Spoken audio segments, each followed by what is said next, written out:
Greetings, beloveds, on this beautiful spring morning. Welcome to Beacon Unitarian Universalist Congregation in Summit. Together, we create a force more powerful than one person or one belief system. Unitarian Universalists' shared covenant is expressed through the inseparable shared values of interdependence, pluralism, justice, transformation, generosity, and equity, all centered around love. My name is Jermaine Cripe, and I'm the Lifespan Coordinator. My pronouns are she and her. I'm a plus-size African-American woman wearing a colorful dress, blue and black locks, and blue glasses. Please join us after worship in Fellowship Hall downstairs for a little coffee and conversation and additional time for community in our Beacon Cafe, being hosted this Sunday by our chaplain team. The team bringing you today's worship is bigger than normal, and we welcome members of our community to share their gifts with us. Besides our senior minister, Dr. Reverend Robin Tanner, our executive director, Dr. Tulu Patel, we're also joined by wonderful artists and leaders who will introduce themselves as they come to the mic. And that's the blessing and beauty of being in community like Beacon. Starting your week with a morning filled with beautiful people, beautiful music, and blessings. And speaking of blessings, I'd like to share one with you that my auntie, Playthal Douglas, shared with me. Today is a day to bless the people you love.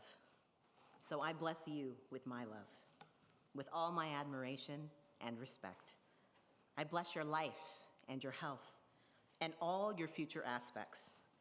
May your house be blessed as you enter and leave it.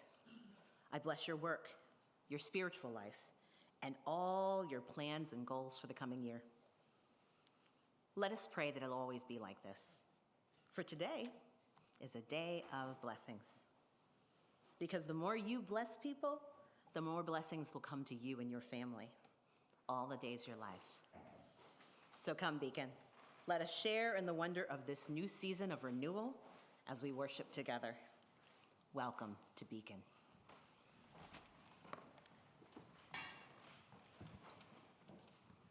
Good morning, beloveds. Good morning. I'm Reverend Robin. My pronouns are she, her. I have the honor of being a member of your lead ministry team.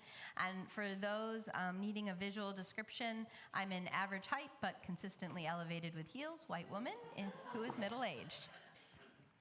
And this day, I normally don't describe my clothing, but this day I just want to say there's a little sparkle on the back, and that is for the celebration of equinox and the arrival of spring. I'm trying to bring in a little sparkle. Anyone feel like you need a little sparkle, some budding of new life coming in? Yeah? I think we are going to get there, beloveds. It doesn't feel like it, but I think we're going to get there. This Sunday is our equinox service where we draw from the rituals of earth-based spirituality, including calling the four directions. It's also why we are in the round for our service. So we're going to begin by calling those directions. What that means is we call in the energy that is associated with these directions: east, west, north, and south. And then we take a moment to center into grounding with our chalice. So as we begin, I invite you to rise as you're able. And for those who are watching us online, I would invite you, if you know which way east is, some of us are directionally challenged, but you could face east wherever you are in your home. If everyone in the sanctuary here would rise. And to take away the mystery, we're going to start this way. Just in case. And I'm going to ask Reverend Anne Marie, who just came in, right on time. I know, she's giving me that really happy look that I've called her name. Could you light our candle for East, which is all the way over there by the windows? Spirit of the East, granter of air, fresh dawn of spring, winds of inspiration, we welcome in the ferocity of your force to bring us justice and new beginnings. We honor you. We honor your force that can come with excitement and trepidation, perhaps even worry for that which is born from your fresh air. And yet in this season, we welcome the new beginnings. Now as we turn and face the south, Spirit of the South, granting fire, kindling in our chalice the flame of sacred memory and the inspiration of the ancestors. We harness now the power of your direction, knowing that you can source our commitment and passion as easily as our anger.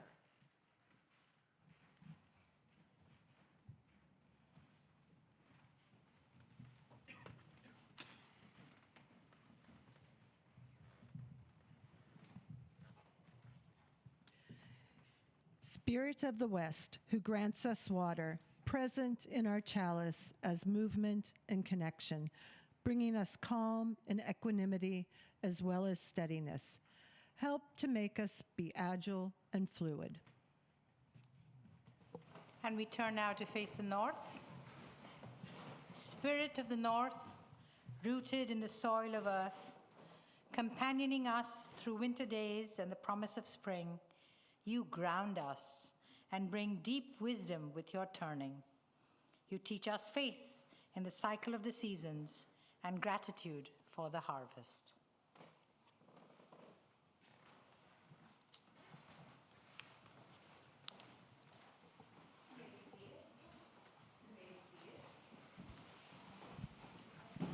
Could I get a little assistance in lighting our chalice this morning?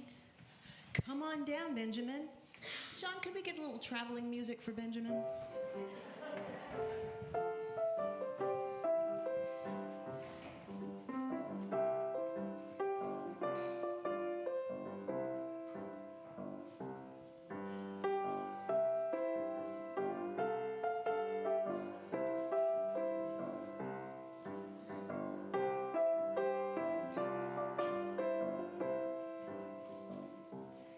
I already said your name, but why don't we say it again, and what grade you're in? Second. Awesome. Benjamin, would you light our chalice? And as a part of lighting it, I'm going to ask you also, we're going to teach these adults our chalice lighting that we use in the children's program. So once you light our chalice, we're going to give the hand motions.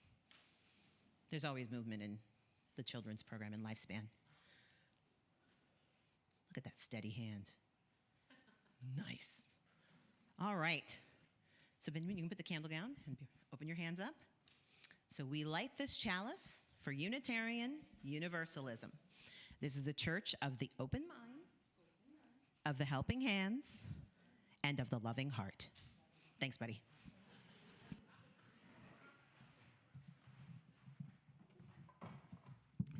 All right, the first thing we're going to sing today is a brand new song. It's called Be Open. I love that this community is open, open hearts, and there's so much music. There is a concert today at 3 o'clock. It's going to be fabulous. We have 3 jazz musicians. The pianist, Isaiah Thompson, has just been touring all over Europe, even as of last week, but he is local to the area, so he's going to bring his concert here. It's the Book of Isaiah. It's his new album. That's what he's going to be playing from. So we're going to sing a song called Be Open. And Jermaine, would you like to say how you learned about this song? Yes. In Laredo, which is the Liberal Religious Arts Educators Association, we every once in a while will take a song and make it our song for the year. And for a long time we've had Go Now in Peace as kind of the children's song, but this is a new one. Debbie Cargie came up with a new song and we took it as our own. So I hope that you will be open to something wonderful happening. Be open to possibilities, which is what we want for all Lifespan. The first part goes like this. Be open for something wonderful to happen. You want to try that?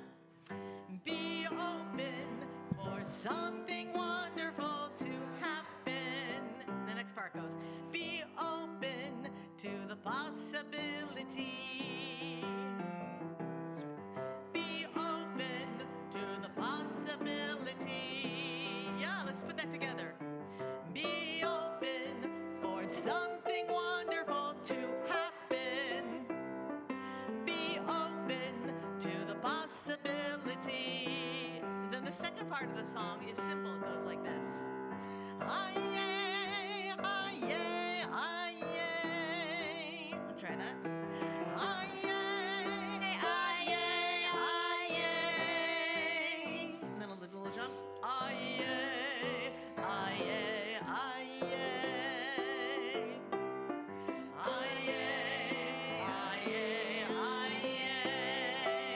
Let's put that section together. Aye, aye,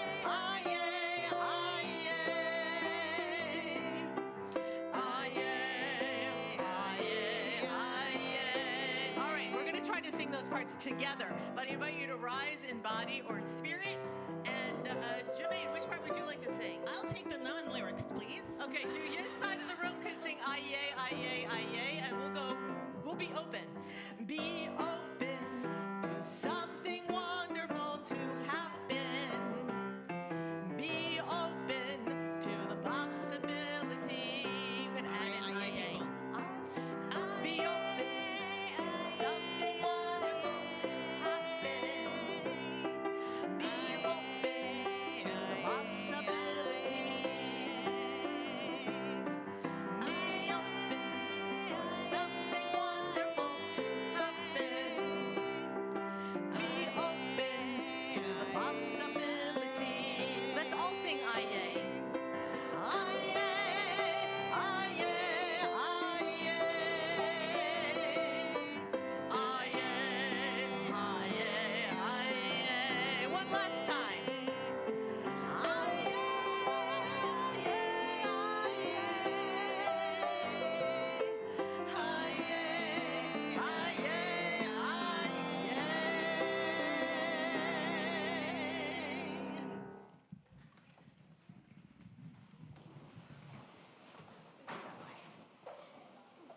Get up here.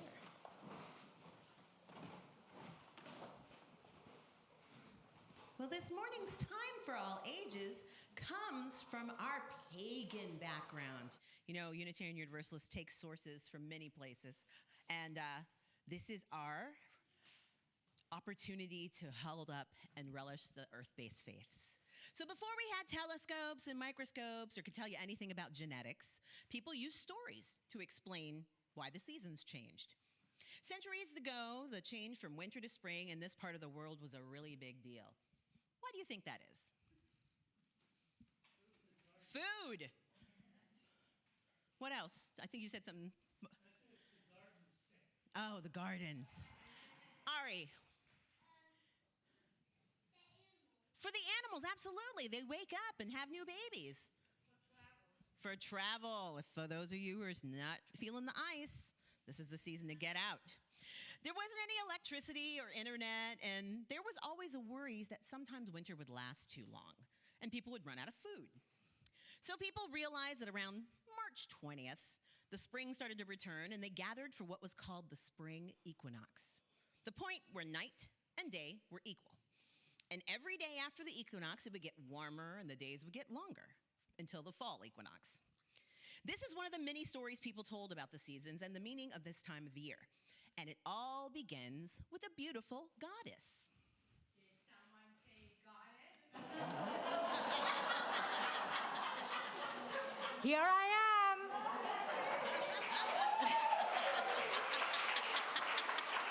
The sunny days are coming. That's when these seeds will grow into flowers and fruit, and then the fruit will create new seeds. Yes, so there was this goddess who was off in the woods. It was still winter, but there was a small girl out wandering in the woods when she heard a bird crying. The poor bird was just a fledgling. Do you know what that means, a fledgling? Little teeny baby. So yeah, it was a baby. And the girl, as she held him, she realized that it would not survive with so few feathers on its body. And then she remembered there was a goddess in the woods. Did someone say goddess? Oh boy. So the girl called out to the goddess, and the goddess appeared to her. Seeing the little bird barely alive, Ostara had an idea. If the bird had fur, maybe, surely, it would survive through the winter. And so the goddess covered the bird with her flowing clothes and turned it into a rabbit. Well, technically it should be a bunny. All right. Because that makes sense. Absolutely. So the girl, she was amazed at the magic, and the bunny hopped off, and Ostara went back to her work of turning the world from the deep, long winter into the greening of spring. But the little girl was amazed by the magic, so every year about this time, she would return to the woods with the goddess where she had appeared. And although the goddess never returned, the bunny came every year and left eggs for the girl. And I think this year, the bunny left some eggs for us. Can you find them? Do you see them? brightly colored eggs to remind us that magic still exists in the world and that spring is just around the corner. And this is one of the stories that people long ago used to explain winter to spring. Here ends our time for all ages.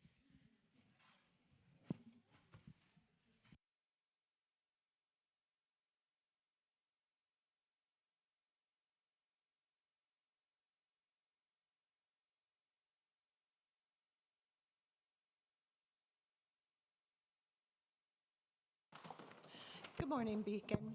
My name is Sally Rymond. I'm a white, average height woman with brown hair, kind of enjoying her senior years. And I'm wearing the burgundy stole of Beacon chaplains. And as a Beacon chaplain, we are committed to empowering each of us to create a community of care and hope. A community that helps us find connection and resilience, a community that helps us thrive in an uncertain world. One that inspires us to a sense of renewal and celebrates the deep wisdom and magic that still exists in the world. Each week through our community candle lighting, we recognize our connection to each other, to those close to our hearts, and also to the wider world community. Together, we light candles of joy, sorrow, and gratitude. This morning, we want to light a candle of sorrow for all the untold suffering this week that the war against Iran has wrought. We light a candle for all those honoring Nowruz, the Persian New Year, which celebrates the Spring Equinox. And we light a candle for Muslims the world over who finish the sacred time of Ramadan with Eid. Eid Mubarak, and all those here and around the country and the world wishing blessings of renewal, an end to all wars, and abundance in all our communities. Closer to home, we shine a light of celebration for the life of Karl Marx, who lived 101 years and whose memorial was held yesterday, and for whom these flowers on the altar are placed. And we offer a candle of healing and support to Dana Moore as she recovers from knee surgery, and a candle for Ginny Gold's brother, who is in hospital awaiting a procedure. We wish him hope and healing. For this and so much more, I say thank you. We also continue with our ritual of calling forth the name and recognizing all of the immigrants who are detained this day across our country by our government. The first ribbon is a purple ribbon, which represents 1,000 people who are detained right now.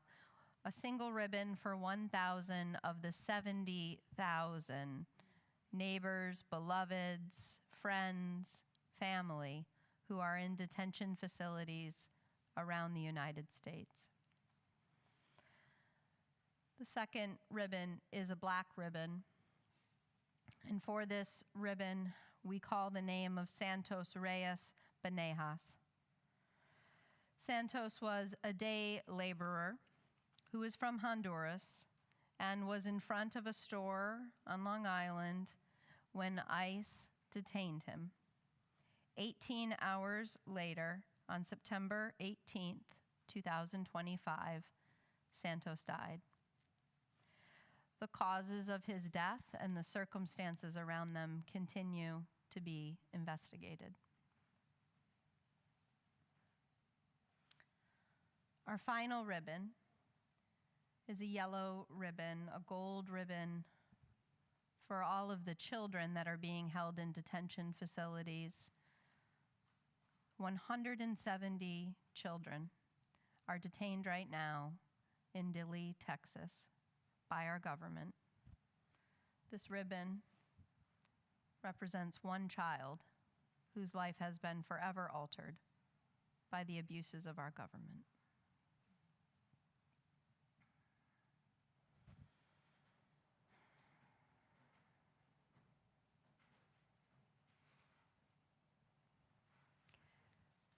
Beloved, we call you forth now in witness, in sorrow, even yet in your longings, your prayers, your petitions, your hopes, and yes, your joys, to kindle lights now as a community together.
We're going to sing together, this time on number 396 in the larger gray hymnal.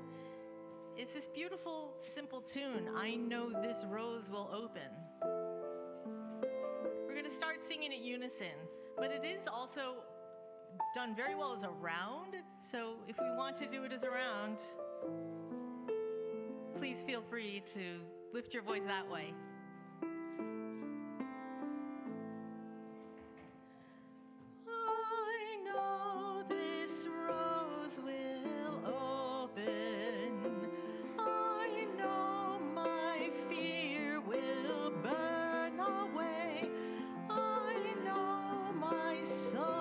Will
this rose will open.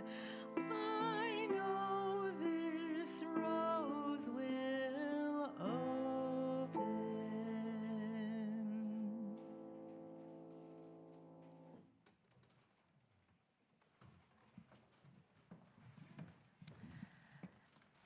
Thank you so much, Misa and John. What a beautiful intention in a time of fear and stress to affirm that the rose indeed, our souls indeed will open again. This Sunday is the second of 2 Sundays for a special plate collection for an organization called Eastern Environmental Law Center. EELC, as it is called, works throughout. Is my mic not unmuted? It's on. Okay. Maybe it just needs to be a little louder. Eastern Environmental Law Center works with communities, particularly communities of color across New Jersey that are, unfortunately, because of environmental racism, often the sites of Superfund sites of toxic pollution. And they work to give legal representation to the communities to help ensure that if an environmental impact study is needed or a case needs to be brought in order for there to be a remediation and recompense for the damage that has been done. As you may well be aware, some of their work includes the Ironbound community, where an entire housing development was placed on top of a toxic dump. And so Eastern Environmental Law Center works to end environmental racism through policy changes across the state, legislation, and then also individual cases with communities to help offer representation. They've sent us a brief video to inform us of some of their work before we take up the offering. Investigation is ongoing into a recent massive scrapyard fire in Camden that caused more than 100 people to evacuate and heavy smoke to travel as far as 15 miles away. At the facility, what they do is they process end-of-life vehicles, or discarded cars. The end product of this process is called fluff, or automotive shredder residue. That residue contains things like rubber, plastic, oil, gasoline, etc. Sometimes a lithium-ion battery will get into those waste piles and combust. We're dealing with elderly people that's sick, and I'm one of them. You can't be breathing in all those fumes, and it can't keep constantly happening. People don't want to be out of their homes for days at a time. People don't want to come and have to go to the hospital due to smoke inhalation or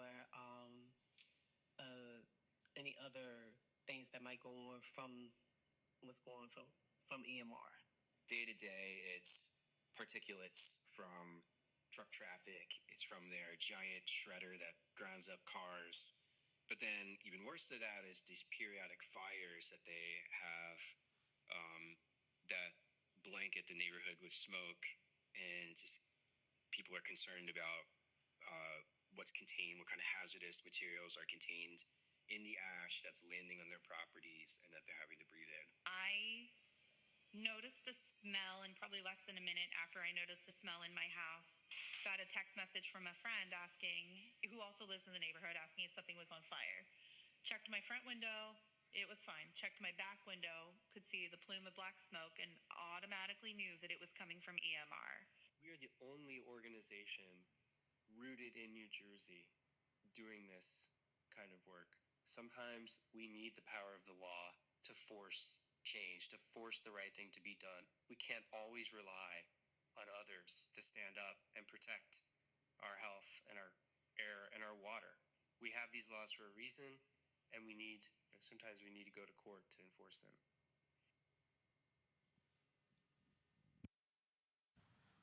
Our morning offering for the Eastern Environmental Law Center and their incredible work combating environmental racism will now be taken up most gratefully.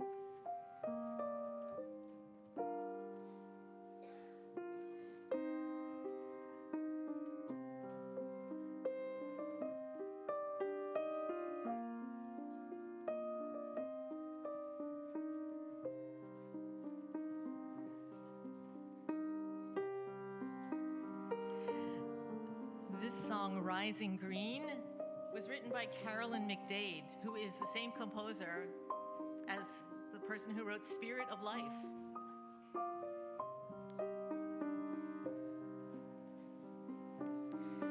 My blood doth rise in the roots of yon oak, her sap doth run in my veins, boundless my soul like the open sky, where the stars forever have lain, where the stars,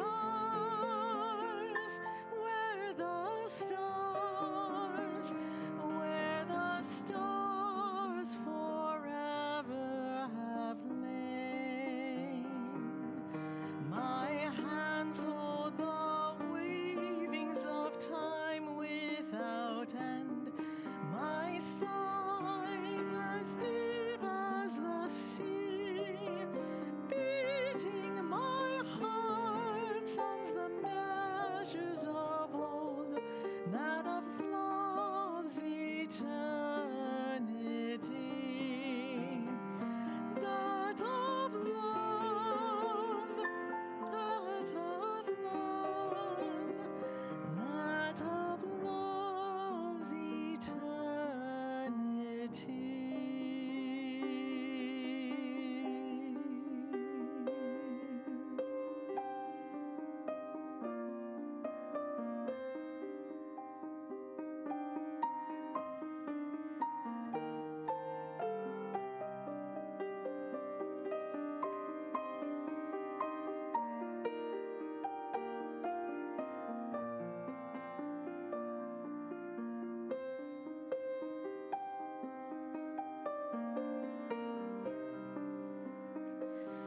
My foot carries days of the old into new.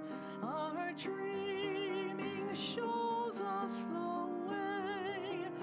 Wondrous our faith settles deep in the earth, rising green to bring a new day.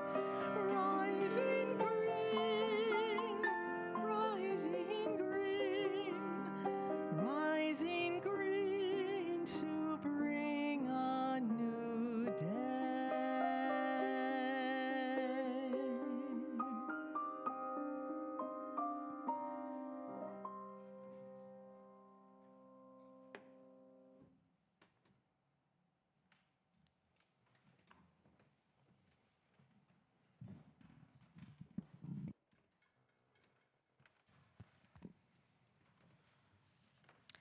Robert Louis Stevenson advises, "Don't judge each day by the harvest you reap, but by the seeds that you plant."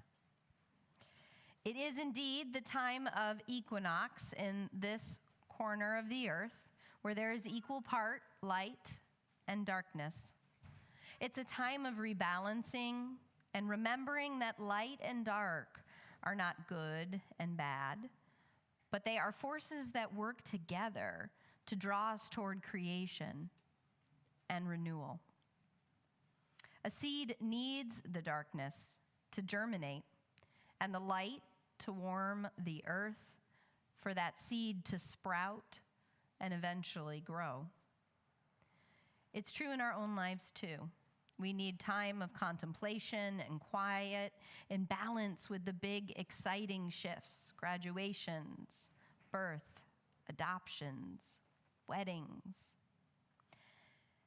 And sometimes we humans get a little out of balance. I know I'm not speaking to anyone here today, just the general we. And I think just as the earth has cycles, our lives have cycles, but also our communities can have cycles. Sometimes whole countries can have cycles. Sometimes we are in the season of harvest, and we are the generations who are gifted to experience that glorious harvest. And sometimes we are not gifted that season in our lifetime. Equinox, in addition to being about bringing things into balance, equinox is also the time of planting, when we are invited to shift our focus, not on what we can harvest and praise and celebrate, but what we are putting into with our intentions and our work and our effort, what we're putting in our relationships, at work, at school, in our communities, even here in our congregation. It's a powerful invitation when you think that so much of our culture is governed by product, by what we create, by what we're able to harvest and produce. To shift gears instead into an earth-based wisdom at this time of year at the equinox and say, instead, what if your life was measured by what you're planting whose harvest you may never see? Despite all the projections of what the future holds that can be found on social media, I believe that none of us actually know what's going to happen. It's tempting to judge our lives by what we are able to produce day to day, but Robert Louis Stevenson invites us to look at the planting.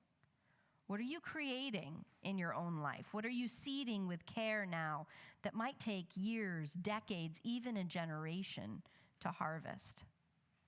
Each and every day in our family at dinner time, we gather around the table and we have a practice of either doing a rosebud thorn or doing highs and lows we've gotten into. What was your high for the day? What was your low? And some days I notice that it's easier to find a plethora of lows, such that we had to make a rule that you cannot name someone else at the table in your lows. Which has led to some creative problem solving, let me tell you. And some days, especially maybe if it's someone's birthday or a celebration at school, it's easy to find all the highs. But even that question, that high and low, it focuses you on what's happening to you, the concrete.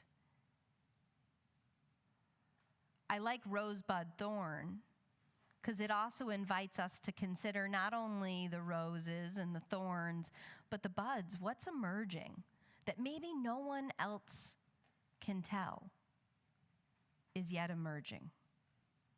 In my previous congregation, I had the good fortune of meeting a member of that congregation who had been a patent lawyer and then shifted in his retirement and started cultivating blueberries. Now, I didn't know a lot about blueberry cultivation. I still wouldn't claim to be an expert, but what I learned from him was striking to me. He not only was planting and harvesting blueberries, but he was also in the practice of trying to create new blueberries by cross-pollination. And so he took me one day on his farm, and we walked up and down the aisles of these gorgeous shrubs. And then he took me over to a part of his farm where they were quite tiny, the plants. They looked like they were just beginning their lives. And I said to him, well, you know, with these new shrubs, how long are they going to take to actually bear some fruit and you get a good harvest out of them? And he said, well, it could be about 8 to 10 years before they're really maturing. And there was this silence that fell over me. He was 85 years old at the time. There was a good chance that he wouldn't taste the fruit of his planting. Yesterday, we celebrated the life of Karl Marx. Not that Karl Marx. Karl Nils Marx, who is a longtime member of this congregation and before being in this congregation at the Unitarian Church in Orange. He lived 101 years.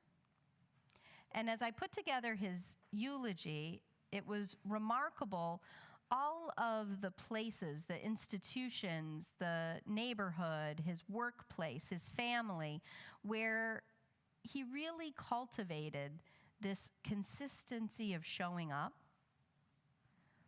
But if you just looked at the resume of his life, it would be hard to capture what the great harvest was.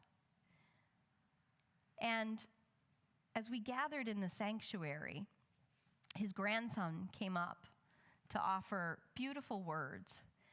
And what struck me the most is he said, you know, my grandfather taught us about service, about what it is to give back. And each and every one of us grandchildren has gone into a vocation of service.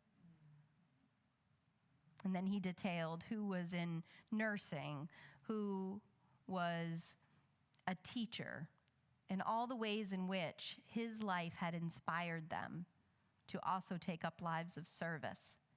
And then just as he was finishing, Carl's grandson's son came forward and put his arms around his father's leg.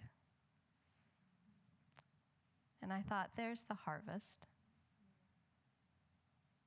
That faithful planting, some of which the evidence of people will receive care from his grandchildren, and Carl will never know it.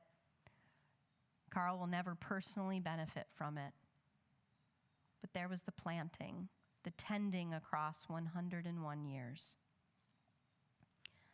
So, beloved, what if you measured your life now by what you are planting? As I ready seeds for my own garden first inside, I am aware we need a few things. We need good soil,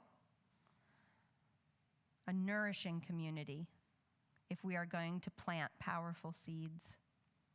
We need just enough water, a kind of renewal, practices that are done for a purpose, a mission of giving back, not only self-focus.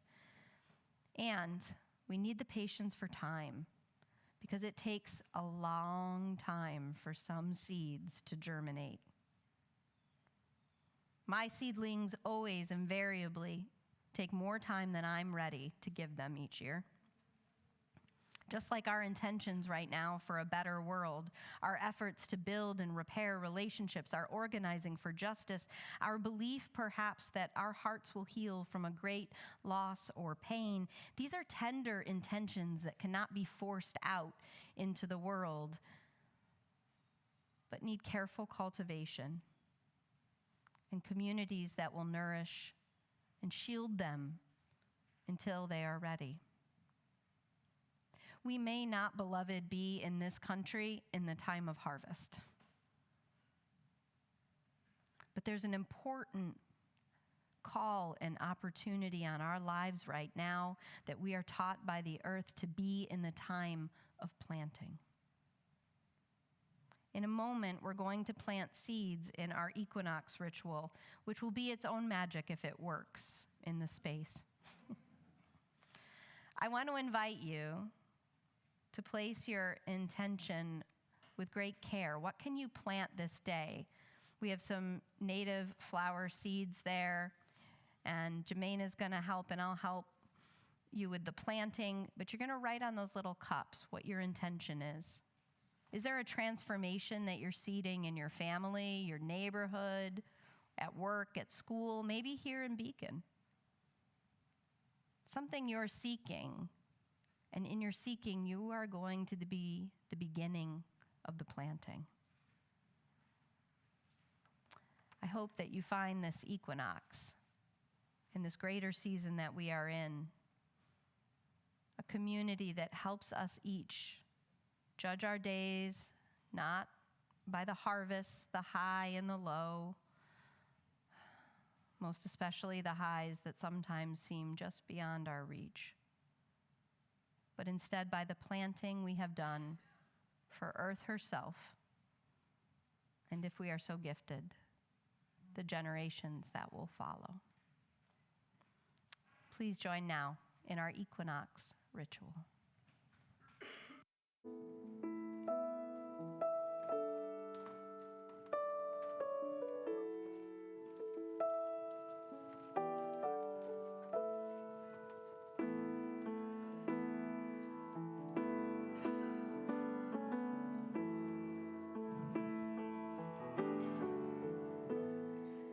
My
We are going to release our directions, so if you would please rise and face north.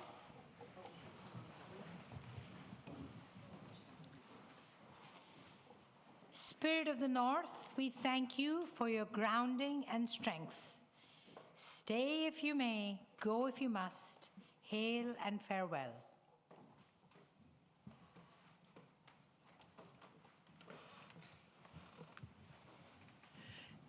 Spirit of the West, we thank you for your calm and equanimity.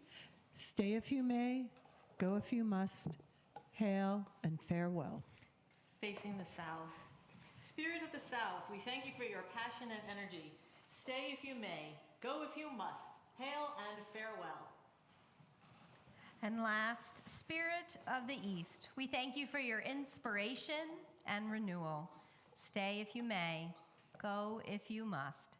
Hail and farewell. And our last song is in the teal hymnal. It's 1057.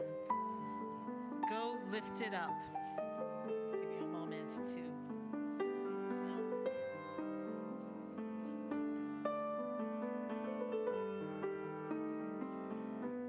1057. Go lift it up, Lord, bless your way. Moonlight, starlight, guide your journey into peace and the brightness of day. Go lift it up, Lord, bless your way. Moonlight, starlight, guide your journey into peace and the brightness of day.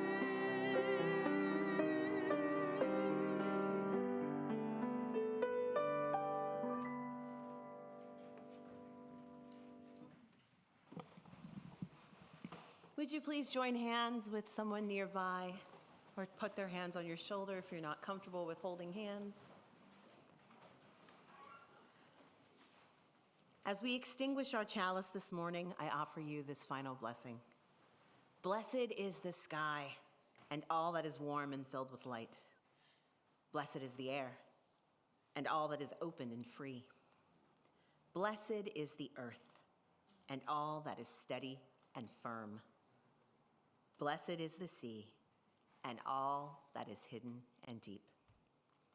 Go and be blessed, beloveds. Ashe. Amen.